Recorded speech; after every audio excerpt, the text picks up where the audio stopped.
talked so much about the book when we sat down in June, July this summer, and we had that huge, explosive interview. And I was expecting some heat, and you brought some heat.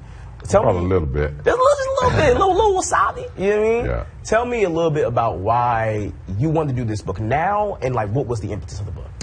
Well, I mean, I felt like that I always wanted to tell my story a little bit about my career, about my coming up, being from a small town, and just how my journey went for me to get to the NBA. But, along the last few months, I've had time to think about it and do a lot of thinking. And I got with my writer, Michael, and, we just decided to put it together and get it out. And it was just something that I wanted to do, to be able to tell my story about, what it was like growing up and trying to, reach a dream that I felt like that, was achievable. But just to let people know what the journey was like.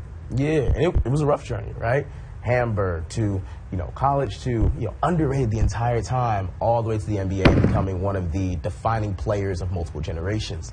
Was there anything specifically you wanted to get across in the book? Was it the upbringing? Was it the Bulls? Was there anything, like one thing you wanted to get across? No, I don't think it was really one thing. It was a journey. A journey is not really about one specific thing. I think a lot of people have, focused on the book trying to draw a lot from relationships that, was amongst the team. But the book is really not all about that. Yeah. What's it about to you? Excuse me? If the book's not all about that, what's it about to you? Well, it's about my whole journey. That's what it is. It's about what we set out to do, and that was tell about Scottie Pippen's journey and, what it was like being a part of, the youngest kid of 12, dealing with the tragedy that, happened in my life as a young age and, throughout my college and my professional career. Yeah.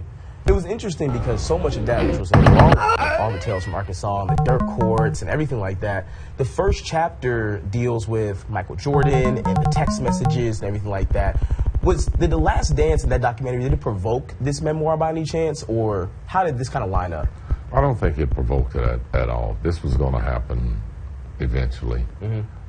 But I think it did bring out a little bit about the documentary and some of the stories and things that was in it, for sure. Since you started this journey, and obviously you've done this book tour, and you've done more and more talking about Michael Jordan, has he reached out to you at all? Have you talked to him?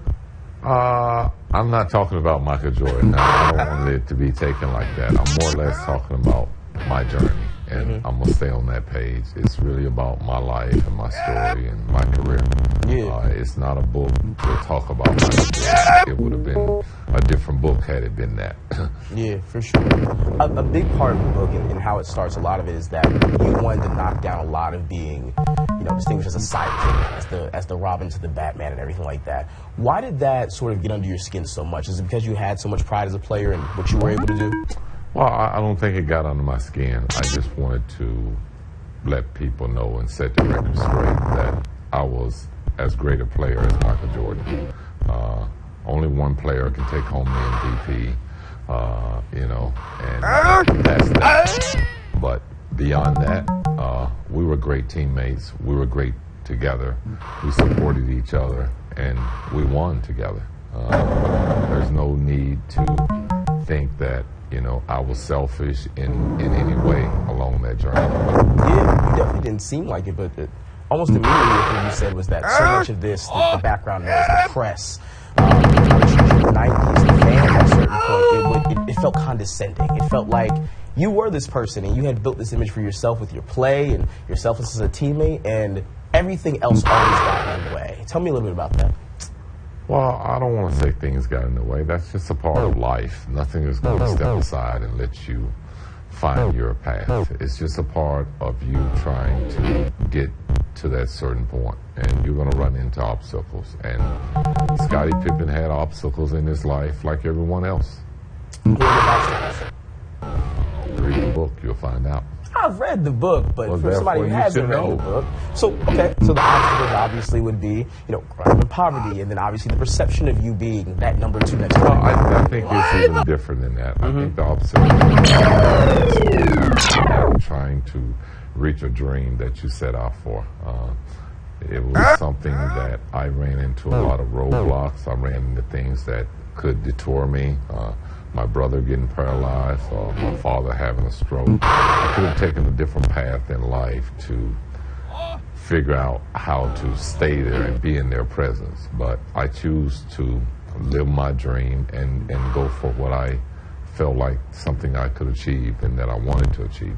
Absolutely. And kind of looking back now on those achievements, where do you place yourself? I mean, you said this a few times that you think you were one of the greatest players of all time, and I would agree with you. Where do you place yourself? I'm going to say in basketball, there's no way to place yourself. You know, there's hard to place Tom Brady at the top of the NFL.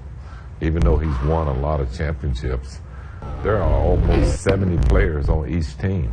So is he playing on every side of the football? Is he on kickoff?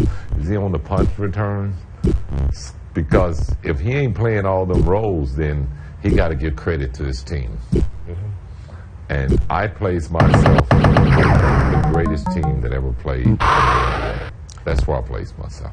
As you closed the book, you had that argument out loud. You know, the Warriors, the Spurs. Well, the Warriors didn't win a championship, so The Warriors they are lose now. the argument. And what's the argument? Well, the argument is the greatest team in the regular season. It was the Chicago Bulls. Now, that's a challenge for them now because they're still playing. But you can't win 73 games and lose. You can't be considered the greatest team. Why not? You didn't win a championship. Yes, sir. It's the team before you did. They're better than that team because they won a championship. But the team that won 73 games for them, that wasn't the greatest team. Something happened. Everything you wanted, it's right here, y'all. Everything you needed, it's right here, y'all.